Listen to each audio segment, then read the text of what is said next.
안녕하십니까, 알림이 황희두입니다. 최근 이런 보도가 나왔습니다. 저가 치마 화제됐던 김건희 씨가 6천만 원 명품 추정 목걸이를 해서 눈길이 간다는 보도인데요. 대통령실을 통해 공개된 현장 사진을 볼 때 가품이 아니라면 김건희 씨는 프랑스 명품 브랜드를 착용하고 나타났다고 합니다. 가격은 무려 6,200만 원이라고 하는데요. 이전에는 200만 원대 팔찌, 1,500만 원대 팔찌 제품으로 추정되는 장신구들을 착용해서 논란에 휩싸인 바도 있습니다. 왜냐하면 대통령 취임 초 저가 치마 제품을 착용하면서 얼마나 언플하고 김정숙 여사를 비난하는 요소로 썼습니까? 그래서 언론에서도 치마가 5만원대라며 대대적으로 도배를 했습니다. 그렇게 저렴한 제품을 애용한다는 이미지를 실컷 다 소비하더니 본색이 드러났기에 논란을 피해갈 수가 없는 겁니다. 이해로도 김건희 나토 7가지 패션 이런 보도까지 나올 정도인데요. 해당 소식을 접한 시민들은 이걸 외교 대비라고 띄워주는 기레기라고 비판을 하고 있고요. 지금 본인이 연예인인지 영부인인지 구분을 못하는 것 같다, 놀고 있다, 세계적인 조롱거리 아니냐,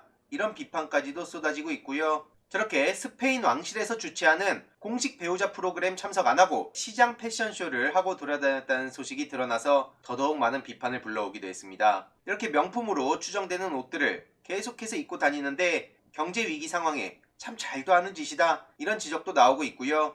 올리비아 팔레르모라는 유명한 모델을 따라하는 거 아니냐 비판까지도 계속해서 나오고 있습니다. 하지만 저렇게 쇼를 한다 하더라도 현실은 장경태 의원이 지적했듯이 초라한 모습 그 자체였죠. 게다가 대통령실에선 망신을 제대로 당하기도 했는데요. 일본 총리의 발언을 아전 인수 해석했다가 제대로 뺨을 맞았다는 보도까지 나오고 있습니다. 쉽게 말하자면 일본 총리가 윤석열 대통령을 만나 한일 관계가 더 건강한 관계로 발전하도록 노력하자, 이렇게 말했다고 대통령실이 공식 발표했는데 일본 정부가 이걸 부정한 거죠. 이렇게 대통령실은 노력하자라는 워딩을 공개했고 이후로 조선과 중앙을 비롯한 언론에서 한일 관계 개선이 드디어 되는 거냐, 이런 기대감 넘치는 보도를 했습니다. 하지만 정작 일본 정부는 알지 못한다고 부인했고요. 알고 보니 노력하자가 아니라 노력하라, 이런 얘기를 했다는 걸 저렇게 멋대로 해석하다가 망신만 제대로 당한 거죠. 쉽게 말해 일본 측은 한국이 먼저 해결책을 내놔라, 이런 입장이란 거고요. 이러니 전문가들은 문재인 정부 때와 달라진 게 없는데, 이런 입장을 보이고 있는 거죠. 고사카 유지 교수도 한국이 발표한 내용과 일본 정부 발표와는 굉장한 차이가 있다고 지적했고요.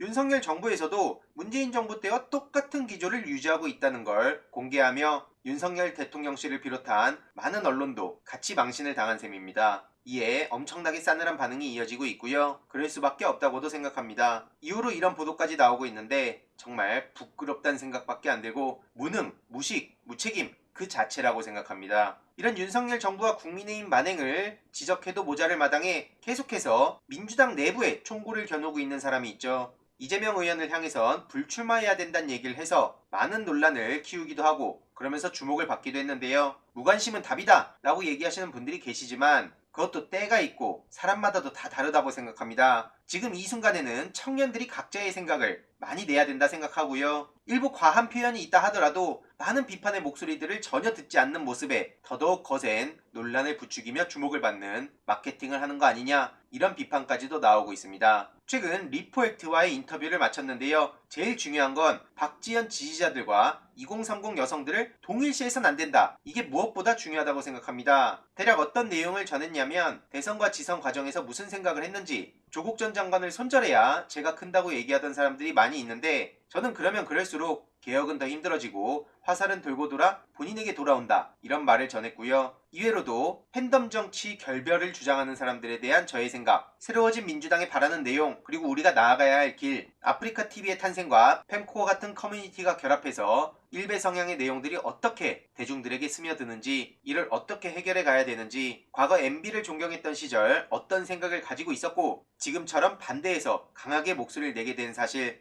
민주당에 영입된 과정, 박지원 씨의 발언엔 무관심이 답이다에 동의하지 못하는 이유, 그리고 586 용태론에도 공감하지 못하는 이유, 실제 여성시대 회원이 박지원 씨 지지자들의 폭력적 팬덤 행태에 당했던 내용, 그리고 그 이후에 드러난 다양한 문제들, 정신적 멘토와 롤모델로 이해찬 전 대표와 유시민 작가의 영향을 많이 받았다는 사실, 노무현재단에서의 활동, 청년 정치인의 대표라고 생각은 안 하는데 어쨌든 청년 정치인들과 지망생들과 지지자들이 앞으로 어떤 방향으로 나아가야 할지 저의 생각들을 요약해봤습니다. 댓글로 링크도 고정해둘 예정이니 시간 나시는 분들은 읽어봐 주시길 바랍니다. 어제 이재명 의원도 한밤중에 2030 지지자들과 소통을 했다고 전해졌고요. 이와 관련해서도 계속해서 추가적인 소식 전해드리도록 하겠습니다. 이번 내용도 유익했다면 구독, 좋아요, 알림 설정, 멤버십 가입 정말 큰 힘이 된다는 점 말씀드리고 싶습니다. 이번 내용도 주위에 널리 공유 부탁드립니다.